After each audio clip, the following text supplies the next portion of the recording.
And so Kevin Stefanski becomes the Browns head coach. Now he will assemble a staff. They'll get together and hire a general manager as well.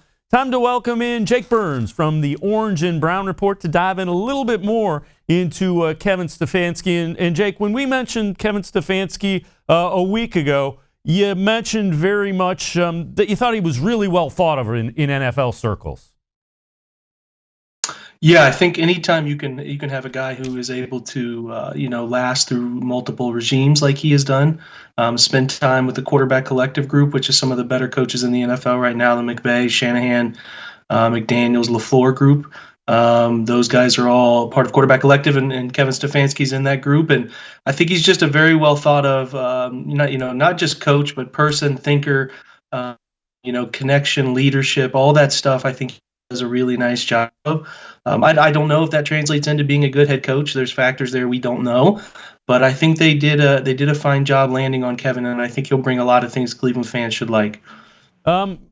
Offensive mind, I mentioned to you about Gary Kubiak, and you kind of said if you talk to people that are around that, it's Kevin's offense. Stefanski is the guy making the calls, and they brought in Kubiak to kind of help him along as a coordinator early in his career, calling plays and the like. Yeah, I think that Zimmer wanted a former head coach with that experience on staff, and you'll hear Brad Childress connected with Kevin Stefanski as sort of that similar role of sort of that advisor, somebody who's been there, somebody who's seen situations. And I think Gary was that guy for Kevin. Now it remains to be seen whether he'll be able to come to Cleveland or if he wants to come to Cleveland with Kevin. But I think those two, if you read everything Minnesota folks wrote, and you read a lot of the quotes from Zimmer, and you read a lot of the quotes from Stefanski and even Gary when he got in front of the microphone, it was just a good relationship. I think they learned a lot from each other, and were able to build out an offense that is pretty successful and have some fun wrinkles in it. And I think, anytime Kevin can, spend that much time working in an offense and developing it and spending hours and hours and hours, I think you're going to learn enough to be able to run it on your own. So I don't find that to be an overwhelming concern, and I think he'll be able to implement a lot of what he learned and apply it in Cleveland. And I think that'll be nice for this Browns offense, obviously. When you look at coaching trees, who would you describe Stefanski as coming from, and what style or and we'll get into scheme in a little bit, but as far as who the biggest influence is on him as a coach, who do you think they are? From what you see, who has influenced the way he goes about constructing things? Well, I think Brad Childress, who he spent a lot of time with, had a big impact on him. I think his West Coast feel is obvious in what Stefanski likes to do from the gun. So I think that plays a big part. But I do know that Stefanski had a quote about watching Gary Kubiak's Texans team when he was really cutting his teeth as a coach and loving what they were able to do for their quarterback to get boot action and all of that fun stuff for quarterbacks. And it opened up a lot of things in run game. And he said when he got a chance, if that day ever came, he would want to run that offense. And he ran it last part of 2018, the first part of 2019, or all of 2019. And I think he's going to bring that to Cleveland with him. So obviously Gary Kubiak and that system had a big impact. And that system tree goes all the way to Kyle Shanahan. It goes all the way to McVay. It goes across the league. It's becoming a popular thing, and there's good reason for it. When you look at a guy that first-time head coach is open to, when asked about calling plays, he said, it depends on who I get as an offensive coordinator. We'll determine that when we get the feel. It seems like he's much more open to not necessarily being the guy that calls the plays. Is that a good sign? Yeah, and it backs up what a lot of people said about egoless type of person. He doesn't necessarily need the credit.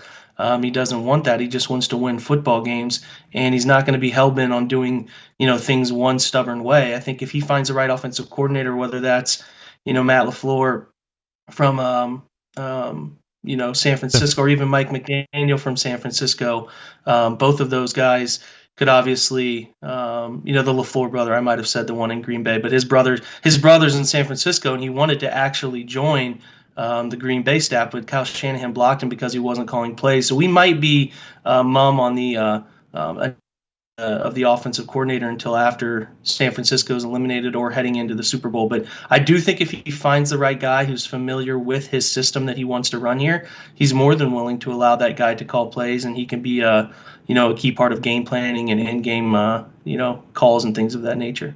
You look at a lot of different things as far as offenses go, schemes go, those kind of things. And again, we'll get into the scheme that we expect to see here a little bit later. But do you have a good feel? I mean, do you like the hire? Is this kind of what you were hoping for as the Browns move forward? I'm going to be honest. I don't know what I was hoping for. I've hoped for things and they've gotten them and then they've lost. So I don't know. I think that there's so many things we don't know about these guys. And, whenever they hire someone, there's a positive spin. There always is. You try to kind of look at the place he left and see what their fans think. But sometimes those fans will blame them for everything. You talk about San Francisco people. They don't want to give anybody credit. We're going to talk about Joe Woods and who's the defensive coordinator candidate, and Robert Saleh, who's their defense coordinator. They don't want to give either of those guys credit. No one's doing it there. And then you talk about Minnesota. They had a great offense considering the interior talent of that offensive line, and it's all Stefanski's fault when we're in the divisional playoff game. So it's like you got to find balance. You got to look at traits, and I think he has some things that can work well for him. Does he apply them? I don't know. We're going to have to see. Can he manage personalities? It's going to be a big chore in this locker room right now, and those things remain to be seen. But as far as like someone who aligns with the analytical approach, someone who brings a scheme that the Browns should be able to handle and thrive in, I think all of those things obviously point to something that Stefanski can bring in a positive nature. So we keep our fingers crossed.